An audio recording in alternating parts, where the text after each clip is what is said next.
Eu sou Manuel Carvalho e este é o P24. As mortes nas estradas dispararam e têm de voltar ao centro das preocupações do país.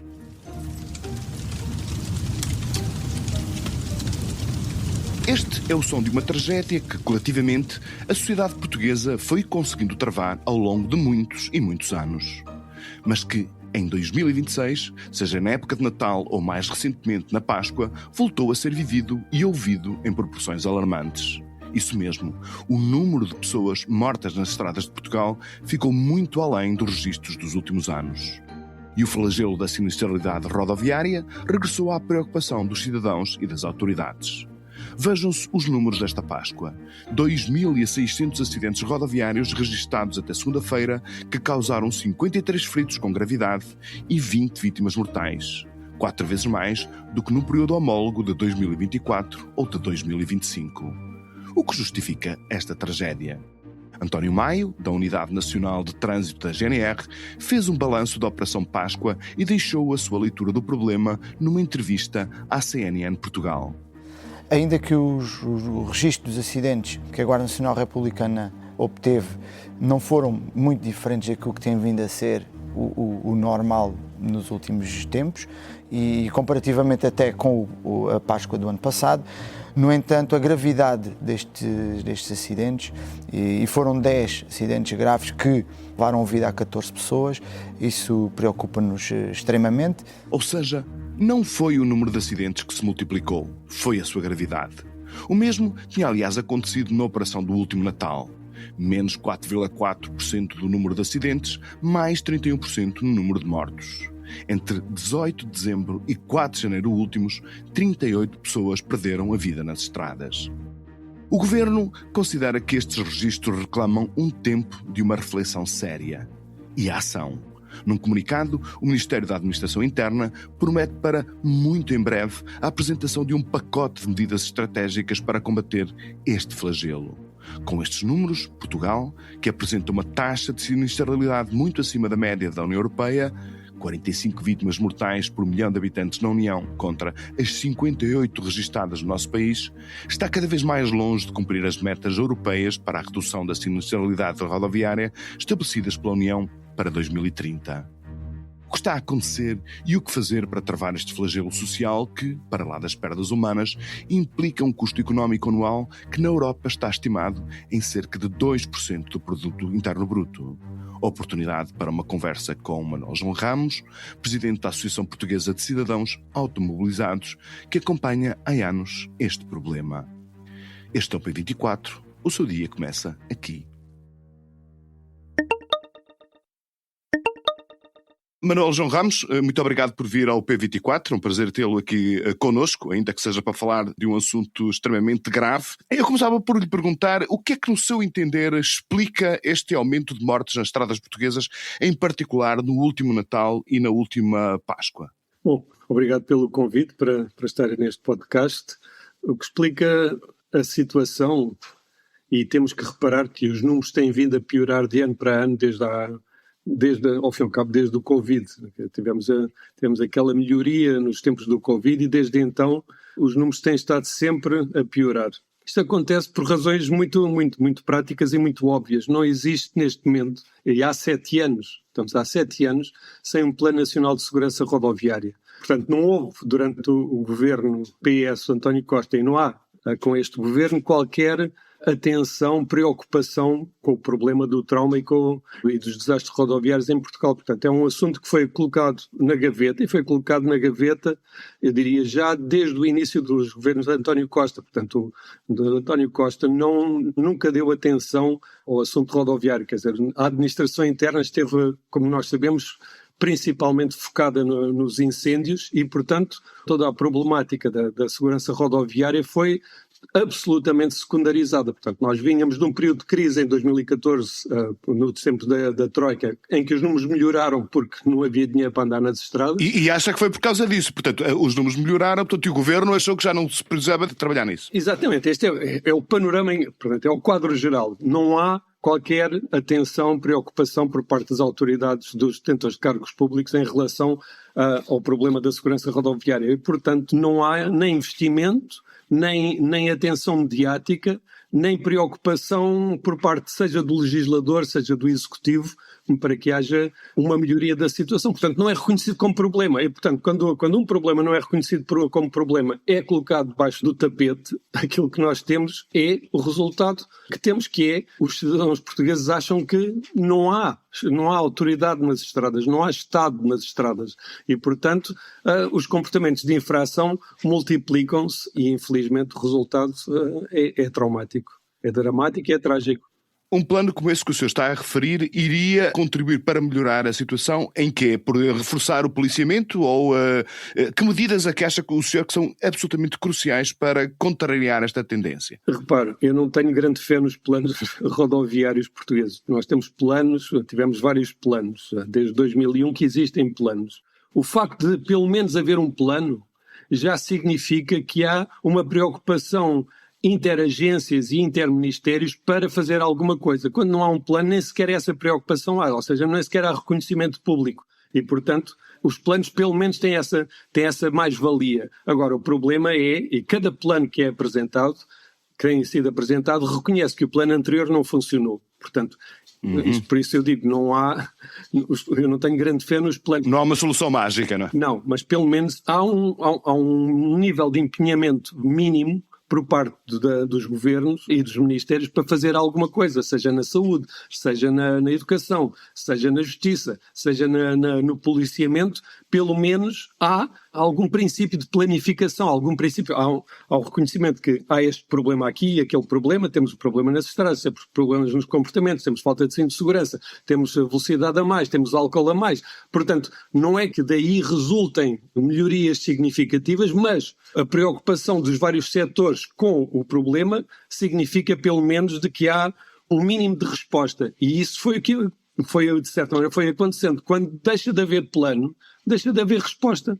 E, portanto, claro, quando não há dinheiro também não há resposta. O problema é um empilhamento de ausência de responsabilidade por parte do Estado, que leva, evidentemente, à ausência de responsabilidade por parte dos cidadãos. Este é parte, diria, do problema. Mas pela sua experiência, o que é mais importante? É uma atitude punitiva por parte do Estado ou a sensibilização que é capaz, portanto, de influenciar a consciência individual dos condutores, portanto, e fazer com que eles tenham comportamentos de menor risco?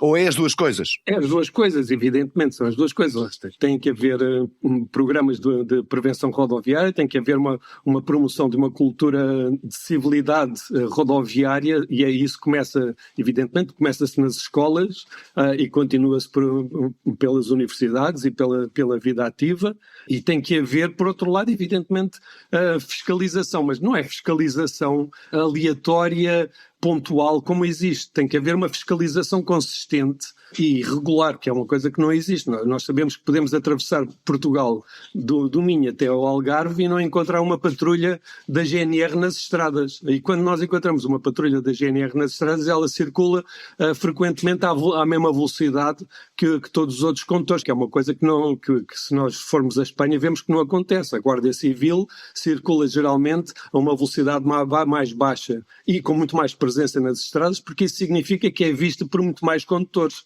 E, portanto, nós temos todos estes problemas, mas há um problema, há uma questão, e a nossa associação tem-se dedicado, e temos sido assistentes em vários processos de crime, que é para nós absolutamente vital, que é os comportamentos antissociais por parte dos detentores de cargos públicos. E este, como nós sabemos, é um problema também muito antigo em Portugal, que é a sensação de que quem é detentor de cargo público pode estar acima da lei. E isto é um péssimo exemplo que é dado. Refere-se à questão da velocidade dos carros dos ministros ou, em concreto, esta atitude, esta entrevista para redes sociais do primeiro-ministro sem cinto de segurança? Não, evidentemente, eu estou-me a focar, sobretudo, evidentemente, no abuso total da figura da marcha urgente de interesse público. Não há marcha urgente de interesse público para que o ministro vá do ponto A ao ponto B. Marcha urgente não é isso, é para salvar vidas, não é para que o ministro chegue a tempo a uma reunião. E isto, evidentemente, quando o exemplo vem de cima, quando não há uma percepção por parte do próprio ministro e dos primeiros ministros e dos presidentes da República e dos presidentes de junta e dos presidentes de Câmara de que o seu comportamento deve ser exemplar, evidentemente que nós temos o caldo todo entornado. Isto é, quando os cidadãos percebem que há alguém que pode estar acima da lei, também requerem o seu direito a estar acima da lei. Depois temos, evidentemente, o outro problema, que é o problema da péssima sinalização, de uma rede de estradas que está a degradar-se e não há meios financeiros em Portugal para manter a rede que se estendeu, como nós sabemos, a partir de 2000, se estendeu imenso em Portugal. Não há recursos financeiros para manter com qualidade a rede de estradas. O dinheiro que há vai sobretudo para os itinerários principais e para os itinerários complementares, e depois ficam as estradas municipais, as estradas nacionais e as ruas todas em déficit de... Em abandono, quase. Sim, está tudo ao abandono e, portanto, temos péssimas estradas, temos péssima sinalização, temos péssima fiscalização, não temos empenhamento por parte dos detentores de cargos públicos e, sobretudo, e esse é aquilo que me aflige mais, porque infelizmente tenho andado neste círculo há alguns anos, há vários anos, infelizmente, é a tentação permanente dos políticos, e estou a falar seja do Parlamento, seja das câmaras municipais, seja dos governos, para retirar o problema da discussão pública, isto é, evitar que este seja um problema. E este é um problema político, não é apenas um problema social, é também um problema político e não é sentido como um problema de debate político, portanto, não há políticas públicas de segurança rodoviária. E este é um problema efetivo, que se isto não é reconhecido como um problema por parte dos políticos... Sim, não há uma forma de combater. Diga-me uma outra questão. Nos dados relativos à Operação de Natal e à Operação da Páscoa, houve uma redução do número de acidentes, mas houve um aumento muito significativo do número de vítimas mortais. Como é que se explica este desencontro, digamos assim? Sem saber exatamente, sem ter os números absolutos, e esse é também outro problema.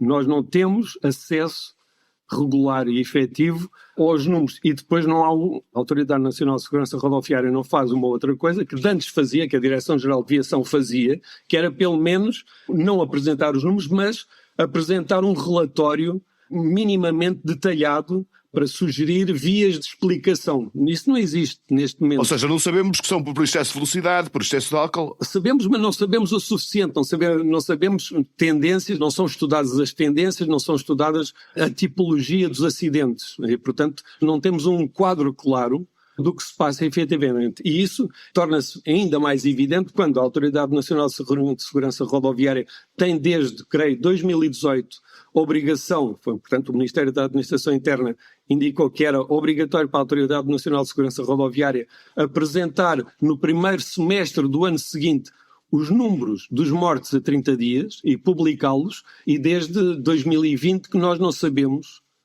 o que é que acontece aos mortos a 30 dias, porque uma coisa, e isto é grave, eu explico-lhe porquê, porque tem havido uma certa alteração nos últimos anos. Antes havia muito mais desastres e muito mais mortes nas estradas do que nas ruas. Hoje em dia já não é tanto assim, portanto o número de sinistrados em meio urbano aumentou muito. E o que acontece muitas vezes com os sinistrados em meio urbano é, e sobretudo quando estamos, por exemplo, a falar de um atropelado idoso, muitas vezes, e antes até se via nos dados a 30 dias, o atropelado idoso apresentava como ferido ligeiro, isto é, não pernoitava no hospital, portanto não era considerado ferido grave, mas depois morria ao fim de 30 dias, isto é, por exemplo, tinha um problema no anca ou num problema, e portanto havia talvez 5 a 10% dos feridos leves que morriam. E os feridos graves também tendem a morrer ao fim de 30 dias. E isto quer dizer o quê? Quer dizer que a Autoridade Nacional de Segurança Rodoviária, para que o quadro não seja tão negro, omite da compreensão pública a existência de pelo menos de 25% a 30% de mortos. E isto é gravíssimo, porque nós não saibamos, não tenhamos a ideia de que o número de mortes é maior do que aquele que a Autoridade Nacional de Segurança Rodoviária, que é a agência que nos devia informar, omite esses dados. E, portanto, aquilo que se faz é massagear os números, que é uma coisa que já é muito antiga, é uma tendência que já vinha da Direção-Geral de Saúde, infelizmente. Isso liga-se, portanto, lá está, com aquilo que o Manuel João Ramos disse sobre a tentativa, portanto, das autoridades do Estado em ignorar o problema, tentando dessa forma com que ele não existe. Mas, enfim, acho que os últimos números que nós temos conhecimento impõem que esse tema regresse à discussão pública e foi Por isso que nós tivemos o prazer de o ter aqui connosco. Agradecemos-lhe muito as suas explicações e também a sua leitura do problema. Manuel João Ramos, foi um prazer. Muito obrigado por ter vindo ao P24. Muito obrigado. O projeto Canção, Festival de Elite e Canção de Câmara, que já vai na 5ª edição, está de regresso a vários palcos do Porto. Como o seu nome faz prova, é um festival de música e poesia no qual Elite, a canção que combina o piano solo com a voz, é protagonista. Inspirado na descoberta de povos e terras distantes, este festival celebra um enriquecimento cultural que advém das migrações, da interculturalidade e da mistura de culturas que dela resulta, diz João Araújo, um dos fundadores e diretores do festival. Entre workshops, masterclasses e recitais, o projeto Canção, que se tornou um acontecimento com impacto além fronteiras, oferece uma programação vasta e variada para ver e ouvir no Porto até ao próximo domingo. O P24 regressa amanhã. Tenha um bom dia. Para não perder os novos episódios, subscreva este podcast do Público na sua aplicação preferida. Para além deste programa, há mais para descobrir em público.pt/podcasts. O Público fica no ouvido.